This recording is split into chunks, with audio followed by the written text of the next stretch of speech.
So welcome back बच्चों। आज की इस वीडियो में हम लोग डिस्कस करने वाले हैं कि अगर आप लोगों को कम्युलेटिव फ्रीक्वेंसी डिस्ट्रीब्यूशन टेबल अगर गिवन है तो उसका मीडियन कैसे फाइंड किया जा सकता है। बच्चों, इससे पहले वाले वीडियोस में मैंने आपको सिखाया था कि अगर आप लोगों को मीडियन फाइंड करना है तो मीडियन फाइंड करने के लिए अगर हम लोग को अनग्रुप्ड डाटा दिया है तो उसको कैसे फाइंड करेंगे। अगर आप लोगों को डिस्क्रीट फ्रीक्वेंसी डिस्ट्रीब्यूशन टेबल अगर गिवन है तो उसका मीडियन कैसे फाइंड करेंगे। उसके बाद हमने सीखा था कि कंटिन्यूअस फ्रीक्वेंसी डिस्ट्रीब्यूशन टेबल अगर आप लोगों को दिया है तो उसका मीडियन कैसे फाइंड करना है। और साथ ही साथ मैंने आपको यह भी बताया था कि कंटिन्यूअस में दो तरीके के टेबल्स होते हैं, जिसमें एक होता है इंक्लूसिव और एक होता है एक्सक्लूसिव। अगर आपने वो वीडियो अभी तक नहीं देखा है तो सबसे पहले वो वीडियो देख ले और उसके बाद ये वीडियो देखें ताकि आप लोगों को हर एक चीज अच्छे से क्लियर हो जाए। बच्चों देखिए, अगर हम लोगों को कम्युलेटिव फ्रीक्वेंसी डिस्ट्रीब्यूशन टेबल दिया हुआ है, अगर हम लोगों को कम्युलेटिव फ्रीक्वेंसी डिस्ट्रीब्यूशन टेबल दिया हुआ है तो उस कंडीशन में हम लोग इसका मीडियन कैसे फाइंड करेंगे। तो बच्चों, इसका मीडियन फाइंड करने के लिए सबसे इंपॉर्टेंट बात आप लोगों को यह पता होनी चाहिए कि अगर आप लोगों को कम्युलेटिव फ्रीक्वेंसी डिस्ट्रीब्यूशन टेबल दिया है तो उसको हम लोगों को कंटिन्यूअस फ्रीक्वेंसी डिस्ट्रीब्यूशन टेबल में बदलने आना चाहिए, क्योंकि डायरेक्टली हम लोग कम्युलेटिव फ्रीक्वेंसी डिस्ट्रीब्यूशन टेबल का मीडियन फाइंड नहीं कर सकते बिना उसको कंटिन्यूअस फ्रीक्वेंसी डिस्ट्रीब्यूशन टेबल में बदले। ये इंपॉर्टेंट बात को आप लोगों को याद रखना है कि जब भी आप लोगों को कम्युलेटिव फ्रीक्वेंसी डिस्ट्रीब्यूशन टेबल दिया हो तो पहले उसको कंटिन्यूअस में बदलना है। अब आप लोगों को कैसे पता चलेगा कि कम्युलेटिव फ्रीक्वेंसी डिस्ट्रीब्यूशन टेबल दिया है। देखिए बच्चों, कम्युलेटिव फ्रीक्वेंसी डिस्ट्रीब्यूशन टेबल दो तरीके का होता है। एक होता है लेस देन टेबल। इस लेस देन टेबल को कभी कभी हम लोग बिलो भी बोलते हैं, बिलो देन। अगर आप लोगों को लेस देन या बिलो ये दोनों में से कोई भी एक वर्ड यूज किया है तो आप समझ जाना कि वो जो टेबल गिवन है वो कम्युलेटिव फ्रीक्वेंसी डिस्ट्रीब्यूशन टेबल दिया है। साथ ही साथ इस लेस देन की जगह पर आप लोगों को अगर मोर देन बोल रहा है या फिर अबव वर्ड का भी इस्तेमाल किया जाता है। अगर इन दोनों वर्ड का इस्तेमाल, दोनों में से कोई भी एक वर्ड का इस्तेमाल किया गया है तो आप समझ जाना कि ये भी कम्युलेटिव फ्रीक्वेंसी डिस्ट्रीब्यूशन टेबल होता है। सो कम्युलेटिव फ्रीक्वेंसी डिस्ट्रीब्यूशन टेबल भी कितने प्रकार के हुए बच्चों? दो प्रकार के कम्युलेटिव फ्रीक्वेंसी डिस्ट्रीब्यूशन टेबल होते हैं, जिसमें एक होता है लेस देन जिसको बिलो भी बोलते हैं और एक होता है मोर देन जिसको अबव भी बोलते हैं। तो जब भी आप लोगों को लेस देन या मोर देन टेबल यानी कम्युलेटिव फ्रीक्वेंसी डिस्ट्रीब्यूशन टेबल का अगर कोई भी दिया है, लेस देन दिया हो या मोर देन दिया हो, तो पहले उसको हम लोग कंटिन्यूअस में बदलेंगे। अब कंटिन्यूअस का जो टेबल होता है बच्चों को तो आप लोग देखे ही होंगे, जैसे ऐसा इसमें लिखा रहता है 10 to 20, 20 to 30, 30 to 40, 40 to 50, इस तरीके के क्लास इंटरवल्स होते हैं कंटिन्यूअस फ्रीक्वेंसी डिस्ट्रीब्यूशन टेबल में। अगर आप लोगों को लेस देन टेबल या मोर देन टेबल दिया है तो आप लोगों को पहले उसका क्लास इंटरवल निकालना पड़ेगा। जैसे उदाहरण के लिए देखिए, मैंने नीचे में दो एग्जांपल लिए हैं। एक लेस देन का एग्जांपल देखिए, आपके सामने दिख रहा होगा, less than 140, less than 145, less than 150, less than 155, less than 160, less than 165। यहाँ पर आप लोगों को क्लास इंटरवल नहीं दिखाई दे रहा है, पहले हमको क्लास इंटरवल बनाने पड़ेंगे और उसके बाद इसका मीडियन फाइंड करना पड़ेगा। वैसे ही अगर आप लोग मोर देन टेबल देखेंगे, यहाँ पर देखिए मैंने मोर देन टेबल भी लिखा है आप लोगों के लिए, more than 150, more than 140, more than 130, more than 120, more than 110, more than 100, more than 90, more than 80 अगर आप लोगों को दिख रहा है, यानी कि मोर देन टेबल अगर आप लोगों को दिख रहा है तो इसको भी आप लोगों को पहले कंटिन्यूअस फ्रीक्वेंसी डिस्ट्रीब्यूशन टेबल में बदलने आना चाहिए। तो चलिए हम लोग सीखते हैं पहले कि अगर हम लोगों को लेस देन टेबल दिया हुआ है तो हम लोग उसको कंटिन्यूअस में कैसे बदलेंगे और उसका मीडियन कैसे फाइंड करेंगे।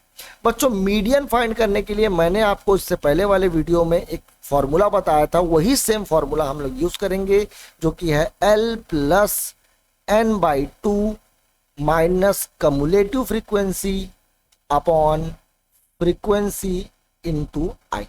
उसमें मैंने आपको पूरा डिटेल बताया था कि किसको L बोलना है, किसको कम्युलेटिव फ्रीक्वेंसी बोलना है, किसको फ्रीक्वेंसी बोलना है और किसको I बोलना है। तो अगर आपने वो वीडियो नहीं देखा है तो भी कोई दिक्कत की बात नहीं है। इस वीडियो में मैं आपको बताने वाला हूं कि किसको एल बोलेंगे, किसको n/2 बोलेंगे, कौन कम्युलेटिव फ्रीक्वेंसी होगा, कौन फ्रीक्वेंसी होगा और कौन आई होगा। तो इस फॉर्मूले का इस्तेमाल करने के लिए सबसे पहले तो अपन क्या करेंगे, इसको कंटिन्यूअस में बदलेंगे, ये जो गिवन टेबल हम लोग को दिया हुआ है। तो देखिए बच्चों, सबसे पहले तो हम लोग क्लास इंटरवल लिखना चालू करेंगे। और क्लास इंटरवल कहां से चालू करें? देखिए, क्लास इंटरवल में हम लोग पर दो नंबर होते हैं, एक होता है लोअर लिमिट होता है और एक होता है हमारे पास अपर लिमिट। ठीक है, लोअर लिमिट और अपर लिमिट का जो डिफरेंस होता है उसी को ही हम लोग क्या बोलते हैं, क्लास साइज बोलते हैं। तो हम लोग जो अभी क्लास इंटरवल बनाने वाले हैं, क्लास इंटरवल हम लोग बनाने वाले हैं, उसका क्लास साइज क्या होगा ये सबसे पहले हम लोग देखते हैं। तो देखिए बच्चों, यहां पर देखिए लेस देन आप लोगों को 140 दिखाई दे रहा है, यहाँ पर लेस देन आप लोगों को 145 दिख रहा है, यहाँ पर लेस देन 150 दिख रहा है। देखिए इन तीनों के बीच में क्या चीज का डिफरेंस दिख रहा है, तो 5 का डिफरेंस दिख रहा है। जो इन दोनों के बीच का डिफरेंस होगा वही हमारा क्या बनने वाला है, क्लास साइज बनने वाला है। यानी हमारा जो क्लास साइज बनेगा वो किसके बराबर होगा, 5 के बराबर। अब शुरुआत कहां से करेंगे, तो सबसे पहले तो हम लोग पहला क्लास इंटरवल जो लिखने वाले हैं उसका लोअर लिमिट लिखने वाले हैं। तो लोअर लिमिट में देखिए हमको बोला गया है लेस देन 140, यानी 140 से कम। तो कितना कम लेना है हम लोग को, तो यहां पर देखिए क्लास साइज में पता है कि 5 कम लेना है, तो 140 से 5 कम कर दीजिए, तो ये हो जाएगा 135। सो 135 से 140, ये हमारा पहला क्लास इंटरवल बन गया है। उसके बाद बोला है लेस देन 145, यानी 145 से कम, 145 से कम। तो 145 से कितना कम करेंगे, तो 5 कम करेंगे, जितना क्लास साइज है। तो कितना कम करेंगे, 140 हो जाएगा, 5 कम करेंगे तो 140 से 145। उसके बाद लेस देन 150 बोला है, यानी 150 से कम, कितना कम, 5 कम। तो ये हो जाएगा 145 से 150। फिर 155 से फिर कितना कम, तो 5 कम, तो ये हो जाएगा 150 टू 155। फिर अगला ये बोला है लेस देन 160, तो लेस देन 160 बोला है, तो लेस देन 155 माइनस 160। और लेस देन 165 बोला है, तो फिर से उससे 5 कम कर देंगे, तो लेस देन 165 हो जाएगा 160 टू 165। सो ये हमारा बन गया क्लास इंटरवल। अब बात करें फ्रीक्वेंसी, यहां पर बच्चे लोग मैक्सिमम मिस्टेक करते हैं। क्या मिस्टेक करते हैं, ये सेम टू सेम फ्रीक्वेंसी को उन लोग यहां पर लिख देते हैं, जबकि ये गलत है। बच्चों, जब भी आप लोगों को लेस देन टेबल दिया हुआ है तो याद रखना है ये जो फ्रीक्वेंसी, ये जो नंबर ऑफ स्टूडेंट है वो फ्रीक्वेंसी नहीं है, ये कम्युलेटिव फ्रीक्वेंसी है। आप लोगों को यहाँ पर कम्युलेटिव फ्रीक्वेंसी दिखाई दे रहा है, फ्रीक्वेंसी नहीं दिखाई दे रहा है। तो पहले हम लोग क्या करेंगे, कम्युलेटिव फ्रीक्वेंसी से फ्रीक्वेंसी बनाने वाले। अब ये फ्रीक्वेंसी कैसे बनेगा, इस बात को बहुत ध्यान से समझने की कोशिश करना बच्चों। सबसे पहले हमको बोला है लेस देन 140, लेस देन 140 कितने स्टूडेंट हैं, तो 4 स्टूडेंट। और यहां पर लिखा है 135 टू 140, यहां पर भी तो लिखा हुआ है 140 से कम, यानी 135 से 140 में कितने स्टूडेंट होंगे, तो मैं बोलूंगा भैया 4 स्टूडेंट होंगे, क्योंकि लेस देन 140 बोला गया है। तो लेस देन 140 को मैं बोल सकता हूं 135 टू 140, और लेस देन 140 कितने बच्चे हैं, 4 बच्चे हैं, तो मैंने 4 लिख दिया। अब लेस देन 145 कितने बच्चे हैं, तो 11 बच्चे। अब इसको समझना बच्चों, लेस देन 145 में वो बच्चे भी शामिल हैं जो लेस देन 140, यानी कि इस लेस देन 145, यानी लेस देन अगर 145 में देखूं तो हमारे पास डाटा था 135 से चालू था, मान लो 135 से 145 के बीच में कितने बच्चे हैं, 11 बच्चे। लेकिन हम लोगों को 140 से 145 बोलना है, तो हमारे पास 140 इसके बीच में कहीं पर होगा। अब देखिए 135 से 140 के बीच में 4 बच्चे तो हो गए थे, तो इधर कितने बच्चे बचे, तो यहां पर देखिए, तो यहां पर 4 बच्चे हो गए और यहां पर कितने बच्चे बच गए, तो 7 बच्चे बच गए। कैसे पता चला, तो इन दोनों को माइनस करके हम लोगों को पता चल गया यहां पर क्या आने वाला है, 7। वैसे ही आप इन दोनों को आप लोग माइनस कर देंगे, तो 29 में 11 माइनस कर देंगे तो 18 आ जाएगा। अगर 40 में 29 माइनस कर देंगे तो 11 आ जाएगा। 46 में अगर 40 माइनस कर देंगे तो 6 आ जाएगा।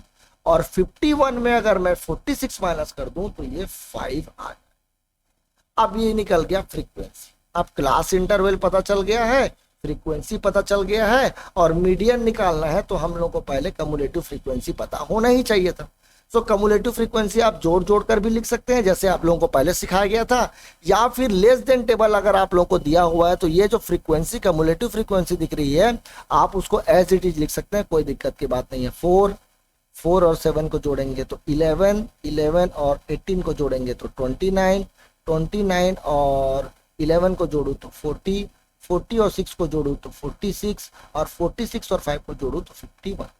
तो देखिए बच्चों, ये जो कम्युलेटिव फ्रीक्वेंसी आ रहा है वो यही कम्युलेटिव फ्रीक्वेंसी है। लेकिन याद रखना, लेस देन वाले को आप लोग एज इट इज लिख सकते हैं, मोर देन वाले को आप लोग बिल्कुल भी एज इट इज ना लिखें, क्योंकि वहां पर हमारा आंसर रॉन्ग हो सकता है। ठीक है, सो हम लोग कम्युलेटिव फ्रीक्वेंसी भी निकाल लिए, फ्रीक्वेंसी भी निकाल लिए, क्लास इंटरवल भी निकाल लिए। अब हम लोग क्या करते हैं, तो अब हम लोग इस फॉर्मूले का इस्तेमाल करके मीडियन फाइंड करते हैं। चलिए, कम्युलेटिव फ्रीक्वेंसी मिल गया है, फ्रीक्वेंसी मिल गया है, तो सबसे पहला काम तो ये था कि मैं n का वैल्यू बता। तो n का वैल्यू है, देखो बच्चों, जो सबसे लास्ट में जो फ्रीक्वेंसी आ रहे हैं, यानी सारे फ्रीक्वेंसीज का सम, इन सारे फ्रीक्वेंसी को अगर आप लोग ऐड करके देखेंगे तो 51 के बराबर होगा, तो ये हो जाएगा 51/51। अब हमने को n/2 का जरूरत है, तो n/2 निकाल लेंगे। n/2 इज इक्वल टू हो जाएगा 51 इसको अगर मैं कैंसिल करूंगा तो ये हो जाएगा 2 2 जा 4, 2 5 जा 10.5। सो 25.5 हमारा क्या निकला, n/2। अब n/2 को खोजना है, क्या कम्युलेटिव फ्रीक्वेंसी में n/2 25.5 दिख रहा है, तो मैं बोलूंगा नहीं दिख रहा है। तो 25.5 से जस्ट बड़ा, 25.5 से जस्ट बड़ा मेरे को क्या दिख रहा है, 29। सो ये वाला जो क्लास इंटरवल है उसको पूरा का पूरा अपन क्या कर लिए, अंडरलाइन कर लिए, और इसी को ही हम लोग बोलते हैं बच्चों मीडियन क्लास। मीडियन क्लास अब फॉर्मूले में आप पुट करते हैं, तो मीडियन क्लास का ही हम लोग को पता चलना चाहिए था। ये जो L है वो क्या है, मीडियन क्लास का लोअर लिमिट। मीडियन क्लास का लोअर लिमिट 145 दिख रहा है बच्चों, प्लस n/2, n/2 का वैल्यू अभी भी आपने निकाला था 25.5, माइनस कम्युलेटिव फ्रीक्वेंसी मैंने आपको बताया था कि ऊपर वाले को लेते हैं, 29 से ऊपर वाला है ना, जो हमारा मीडियन क्लास है उस मीडियन क्लास के ऊपर वाले कम्युलेटिव फ्रीक्वेंसी को हम लोग लेंगे, तो ये हो जाएगा 11 अपॉन फ्रीक्वेंसी कौन सा लेंगे, तो जो मीडियन क्लास का जो फ्रीक्वेंसी है, यानी 29 के सामने वाला, 29 के ऊपर वाला और 29 के सामने वाला, नीचे में आ जाएगा हमारे पास 18 इंटू आई का वैल्यू क्या है, तो आई है बच्चों क्लास साइज, और क्लास साइज मैंने आपको बताया था शुरू में ही, ये 5 के बराबर है, क्योंकि 135 से 140 के बीच में 5 का डिफरेंस है। अब यहां पर देखिए 145 प्लस 25.5 में से 11 को हम लोग क्या कर देते हैं, माइनस कर देते हैं, तो ये हो जाएगा 14.5 अपॉन 18 इंटू हो जाएगा 5।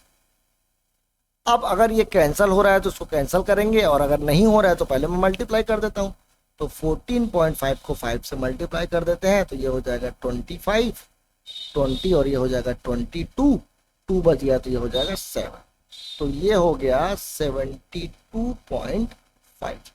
इस 72.5 को हम लोग क्या कर देंगे, 18 से डिवाइड कर देंगे, 72.5 को 18 से डिवाइड कर देंगे, तो 18 4 जा हो जाएगा बच्चों 72, ये हो गया कैंसल।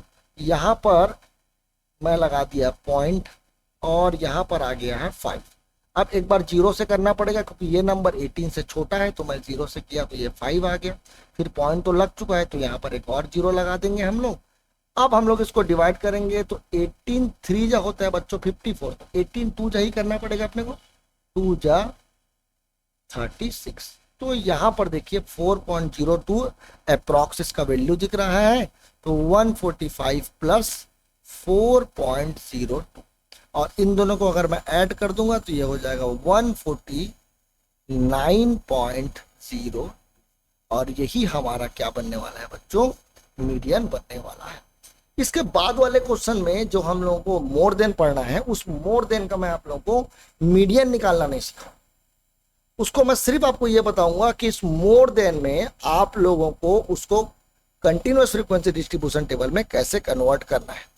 अगर आपको वो कन्वर्ट करने आ जाएगा तो आने के बाद आप लोग ये सेम प्रोसेस का इस्तेमाल करेंगे और सेम प्रोसेस का इस्तेमाल करने के बाद आप लोग मीडियन क्या करेंगे, फाइंड करेंगे, ताकि आप लोगों का भी अच्छे से प्रैक्टिस हो जाए। तो चलिए देखते हैं मोर देन को कंटिन्यूअस में कैसे बदलें। सो फिर से मोर देन के लिए कंटिन्यूअस के लिए सबसे पहले हम लोग लिखेंगे क्लास इंटरवल। क्लास इंटरवल के लिए हम लोगों को क्लास साइज का जरूरत है, तो इसका गैप देखो कितने कितने का गैप दिख रहा है, 10-10 का गैप दिख रहा है। तो 10-10 का गैप हम लोगों को चाहिए, यानी कि हमारे जो क्लास साइज है वो 10 के बराबर है। मोर देन 80, देखिए सबसे छोटा नंबर 80 दिख रहा है, तो यही 80 से हमारा काम चालू। मोर देन 80 यानी 80 से ज्यादा, 80 से ज्यादा यानी 82। 80 से कितना ज्यादा ले लें, तो जितना क्लास साइज है उतना ज्यादा ले लीजिए। तो 10 है क्लास साइज, तो 80 to 90। ये देखिए 90, मोर देन 90 बोल रहा है, यानी कि 90 to 100। मोर देन 100 बोल रहा है। आराम से बनाना है बच्चों, हड़बड़ी नहीं करना है। यहां पर आप एक हड़बड़ी करेंगे तो आप लोगों का काम खत्म हो जाएगा। 110, उसके बाद ये वाला क्या होगा, मोर देन 110 यानी 110 से ज्यादा, यानी 110 से 120, फिर 120 से 130, फिर 130 से यानी 130 से 140, फिर 140 से 150, और देखिए मोर देन 150 भी दिखाई दे रहा है, यानी 150 से ज्यादा, तो 150 से 160 हम लोग लिखेंगे बच्चों। उससे ज्यादा तो अब मेरे को नहीं लिखना है क्योंकि यहां पर दिखाई नहीं दे रहा। अब मोर देन 80 कितने लोग थे, 150। अब मोर देन 80 पता है कौन है, पूरे सब के सब मोर देन 80 है, यानी ये जो भी नंबर ऑफ स्टूडेंट लिखा है बच्चों वो भी कम्युलेटिव फ्रीक्वेंसी है। तो हम लोगों को फ्रीक्वेंसी की जरूरत है, कम्युलेटिव फ्रीक्वेंसी तो हम लोग खुद निकाल लेंगे। सो अब फ्रीक्वेंसी निकालने के लिए क्या किया, तो इसमें देखिए हमने माइनस किया था, ये वाले को 11 को मैंने 4 से माइनस कर दिया, 29 को 11 से माइनस कर दिया। बस यहां पर भी वही काम करना है। आप यहां पर देखिए 150 दिखाई दे रहा है, तो 150 में 141 को माइनस कर दो, कितना हो जाएगा, ये 9 हो जाएगा। 141 में 24 को माइनस कर दो, चलो कर लेते हैं। 141 में 124 को माइनस कर देते हैं, तो ये हमारे पास बच जाएगा 7, और यहाँ पर बच जाएगा 1, यहाँ पर आ जाएगा 17। अब हम लोग 124 में 105 को माइनस कर देंगे, तो ये बच जाएगा 19। ठीक है, अब 105 में हम लोगों को 60 को माइनस कर देना है, तो यहाँ पर बच जाएगा 45। तो 60 में हम लोग को 27 माइनस कर देना है, चलो कर लेते हैं। 60 में 27 माइनस, तो यहाँ पर आ जाएगा 3, और यहाँ पर आ जाएगा 5 में 2 जाएगा तो 33। फिर 27 में हम लोग को 12 माइनस कर देना है, तो 27 में अगर मैं 12 माइनस करूंगा तो ये बच जाएगा हमारे पास 15। उसके बाद 12 में हम लोगों को क्या माइनस करना है, 0 माइनस करना है, तो 12 में माइनस कर देंगे हम लोग 0, तो यहाँ पर आ जाएगा 12, माफ कीजिएगा 1, यहाँ पर आ जाएगा 12। अब 150 से ज्यादा यानी 150 से 60 तक, 150 से ज्यादा कितने लोग दिखाई दे रहे हैं बच्चों, 0 दिखाई दे रहे हैं, तो यहां पर भी कितना आएगा, 0 ही तो आएगा। और अगर ये फ्रीक्वेंसी 0 दिख रही है तो इसको लिखने की जरूरत हम लोगों को नहीं है, यानी हमारा डाटा सिर्फ यहीं तक ही है, इतना ही। अब अपने को क्या करना है, तो कम्युलेटिव फ्रीक्वेंसी निकाल देना है। तो कम्युलेटिव फ्रीक्वेंसी निकालने के लिए पहले 9 को 9 लिखेंगे, फिर 9 और 17 को जोड़ेंगे, तो यहाँ पर आ जाएगा आप लोगों का 26 में हम लोग 19 फिर से जोड़ देंगे, तो ये हो जाएगा आप लोगों का 45 में 45 जोड़ देंगे तो 90, और ऐसे करके आप लोग इसको ऐड करके लिखेंगे, और फिर से वही सेम फॉर्मूले का इस्तेमाल करेंगे बच्चों आप लोग मीडियन फाइंड करने के। तो इसमें मेन पर्पस ये था कि कम्युलेटिव फ्रीक्वेंसी डिस्ट्रीब्यूशन टेबल को आप लोगों को कंटिन्यूअस में कन्वर्ट करने आता है या नहीं आता है। अगर आप लोगों को आता है तो आप लोगों को फुल मार्क्स मिलने वाले हैं, नहीं तो आप लोग ये क्वेश्चन पक्का से एग्जाम में छोड़ करके आने वाले हैं। सो उम्मीद करता हूं आप लोगों को ये वीडियो इन्फॉर्मेटिव लगा होगा। अगर लगा हो तो आप मेरे चैनल को सब्सक्राइब कर सकते हैं, साथ ही साथ इस वीडियो को लाइक भी कर सकते हैं। Thank you.